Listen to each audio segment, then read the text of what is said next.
The airport terminal was a circus of chaos, screaming kids, overstuffed suitcases, and a guy in a cowboy hat yelling into his phone like he was auditioning for a reality show.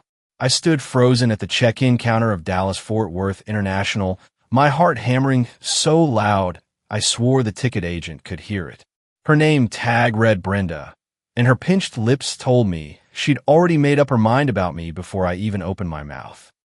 My boarding pass, still warm from the kiosk printer, sat crumpled in her hand.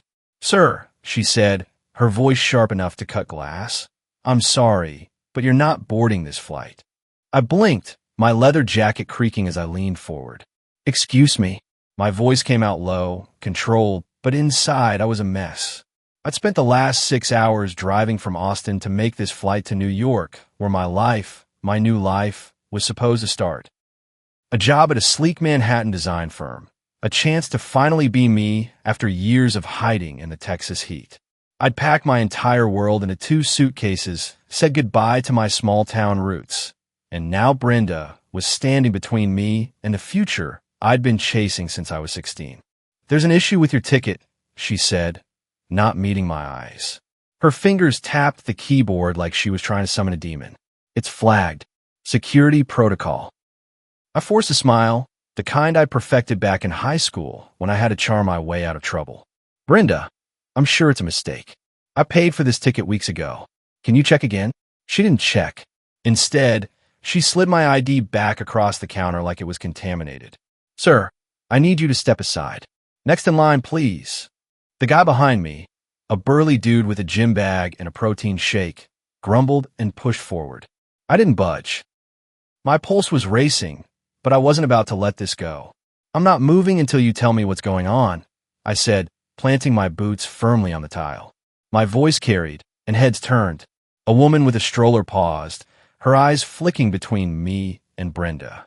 A businessman in a sharp suit lowered his phone, suddenly interested. Brenda's coworker, a guy with a buzz cut and a name tag that read Todd, leaned over. "Problem?" he asked, his tone dripping with that fake concern people use when they want you gone. "Yeah," I shot back. "Your system's telling me I can't board a flight I paid for. I'd like to know why." Todd glanced at Brenda, then at me, his eyes lingering a little too long on my fitted jacket, the silver ring on my finger, the way my hair was styled, just so. I knew that look. I'd seen it 1,000 times growing up in a town where being openly gay was about as welcome as a tornado at a picnic. My stomach twisted, but I held his gaze. I wasn't that scared kid anymore. I was Jamie Carter, 28 years old, finally stepping into the world as myself, and I wasn't about to let some airport flunky ruin it. "It's a security issue," Todd said, folding his arms. "That's all you need to know." "Security issue?" I laughed, sharp and bitter. "I'm a graphic designer, not a spy." "What? You think I've got a bomb in my sketchbook?" A few people in line chuckled, but the air was getting thick. The woman with the stroller was filming now, her phone angled just enough to catch the whole scene. Brenda's face turned pink. "Sir, lower your voice, or I'll call security." "Go ahead," I said, my chest tight. "Call them. I want someone to explain why I'm being treated like a criminal." That's when it hit me, the weight of eyes on me, the whispers rippling through the crowd. I'd been here before, in a way. Back in high school, when I'd walked in a prom with my best friend, Ethan, both of us in matching tuxes, daring the world to say something. We'd been the talk of the town for weeks, and not in a good way. But this was bigger. This was Dallas, not some podunk Texas hamlet. And I wasn't backing down.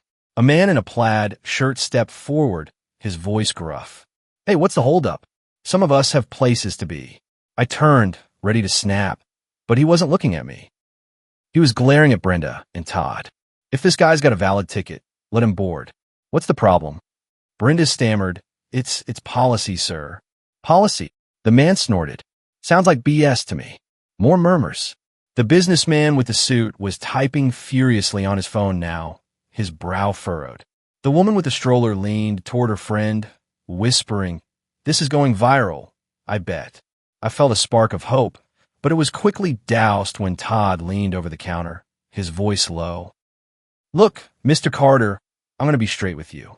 We got a call about you. Someone flagged your name. Said you might be trouble." My blood ran cold. Trouble, I repeated, my voice barely above a whisper. Who? Who said that? Todd shrugged, but his smirk told me everything. This wasn't about security. This was personal, and I had a sinking feeling I knew exactly who was behind it. See, I hadn't left Austin on the best terms. My ex, Ryan, wasn't exactly thrilled when I ended things 6 months ago. He was all charm and chiseled jaw, the kind of guy who could make your knees weak with a smile, but behind closed doors he was controlling, jealous, and way too good at holding grudges. When I told him I was moving to New York, he'd laughed, said I'd never make it without him. Last week, he'd texted me out of the blue, begging to meet up, saying he'd changed. I ignored him. Guess he didn't take kindly to that. Ryan, I said, more to myself than to Todd. He did this, didn't he? Todd's smirk faltered, just for a second, but it was enough. I was right. Ryan had pulled some strings, maybe called in a favor, maybe lied to someone at the airline. I didn't know how, but I knew why. He wanted to ruin me, to keep me stuck, to prove he still had power over me. I straightened my jaw tight. You're telling me you're grounding me because of a tip from my ex? That's your security protocol? The crowd was buzzing now, phones out, voices rising. The man in plaid shook his head. That's messed up, he said, loud enough for everyone to hear. The woman with the stroller was still filming, her friend nodding furiously. This is discrimination, she said, her voice carrying. They can't do this. Brenda looked like she wanted to crawl under the counter. Todd's smirk was gone, replaced by a nervous glance at the growing crowd. Sir, I need you to calm down, he said, but his voice was shaky. Calm down, I said, stepping closer. You're stranding me because my ex decided to play dirty, and you want me to calm down? That's when a new voice cut through the noise. Excuse me, what's going on here? A woman in a navy blazer, her hair pulled back in a tight bun, strode up to the counter. Her name tag read Supervisor, Karen. She looked from me to Todd to the crowd, her eyes narrowing. Someone explain. Now. I took a deep breath, my hands shaking but my voice steady. Your staff is refusing to let me board because of a fake tip from my ex-boyfriend. I'm a black gay man trying to start over in New York, and apparently, that's enough to get me flagged as a threat. The crowd gasped. Karen's face went pale. The woman with the stroller turned her phone toward Karen, capturing every second. And just like that, the terminal wasn't just an airport anymore. It was a stage, and I was center spotlight. The terminal was a pressure cooker, and I was the spark threatening to ignite it. Supervisor Karen's arrival had shifted the dynamic, but the crowd's energy, phones out, voices rising, kept the heat on. My chest was tight, my leather jacket suddenly too warm under the fluorescent lights of Dallas-Fort Worth International. I just called out the airline for stranding me over a fake tip from my ex, Ryan, and the gas from the crowd told me this wasn't just my fight anymore. Karen's eyes darted between me and the sea of cameras, her composure cracking like thin ice. Mr. Carter, she said, her voice clipped but professional, let's take this to a private office. We'll sort it out. I crossed my arms, my boots rooted to the tile. No, we sort it out here. I'm not the one hiding anything. My words were sharp, but inside I was reeling. Ryan's shadow loomed larger than I'd expected. I could still picture his smirk, the way he'd lean in close, all charm and control, whispering promises he never kept.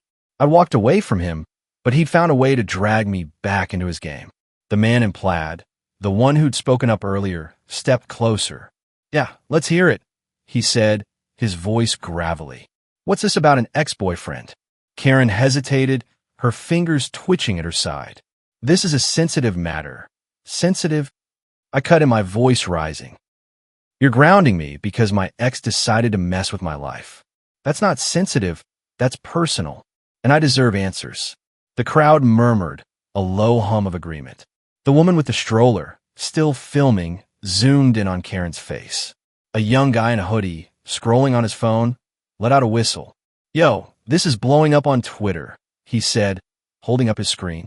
A tweet with my name and hashtag #LetHimFly was racking up retweets. My stomach flipped. This was getting bigger than I'd planned, but I wasn't backing down. Karen's jaw tightened. Mr. Carter, I assure you, We're investigating. But we need to follow protocol. Protocol? A new voice sliced through the noise. I turned to see a woman in her late 30s, her hair in a sleek bob, striding toward us. She wore a tailored blazer and carried a laptop bag, her heels clicking with purpose. I'm Lauren Hayes, attorney with the ACLU. I was passing through and caught this situation. Care to explain why you're denying this man his flight based on an unverified tip? The crowd parted for her like she was Moses at the Red Sea. My heart skipped. An ACLU lawyer? Here? Karen's face went from pale to ghostly.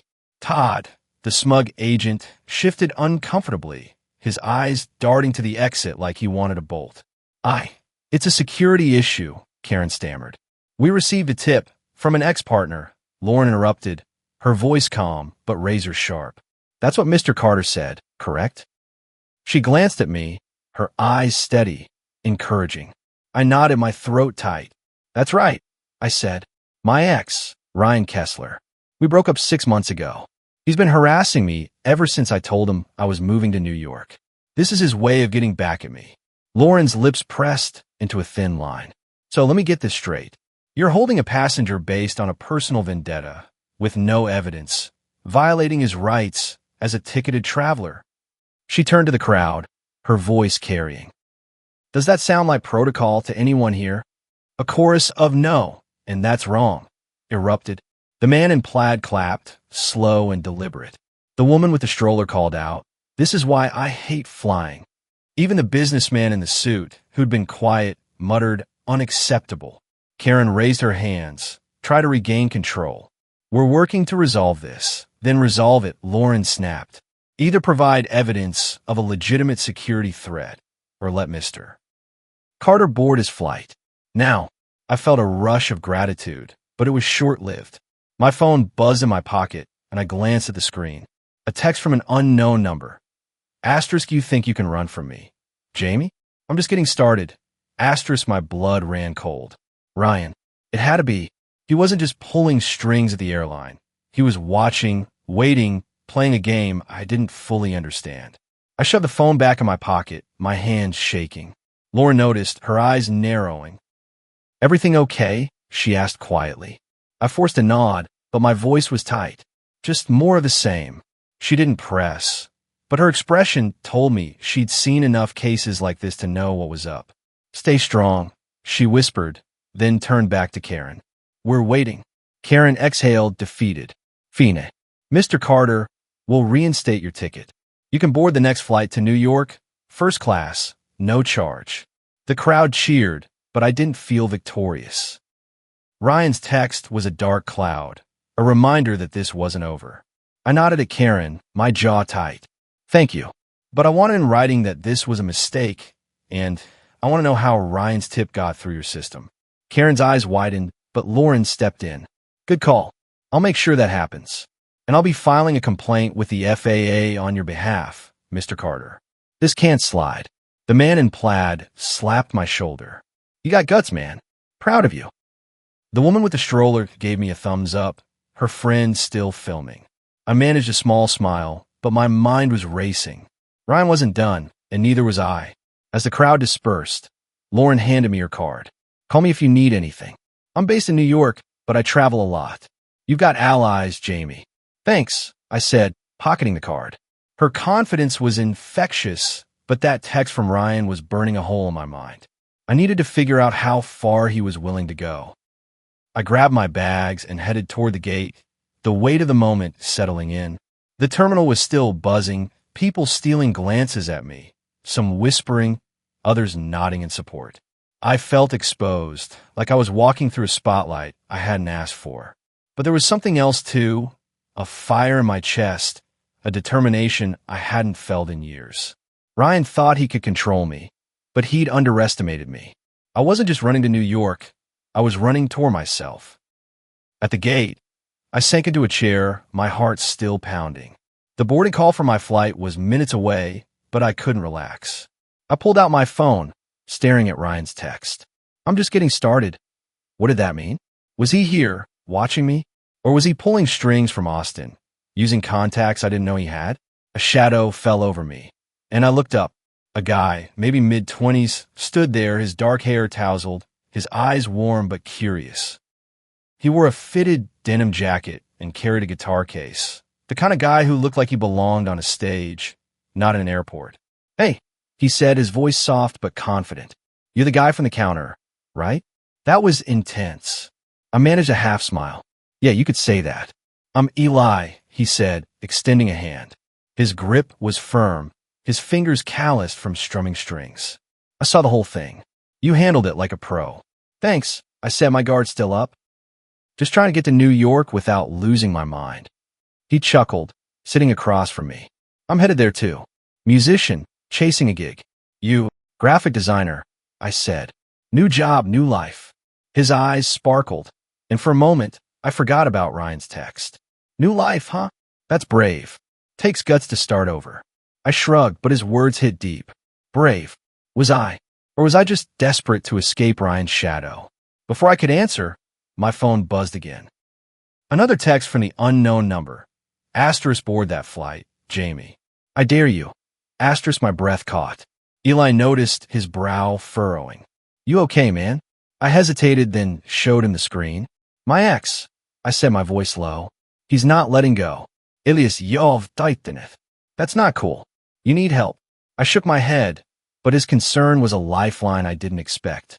The boarding call crackled over the speaker, and I stood, my heart racing. Ryan was out there, plotting, but I wasn't alone anymore. The crowd, Lauren, even Eli, they were proof I had fight left in me. "Let's go," I said, grabbing my bag. "I've got a flight to catch."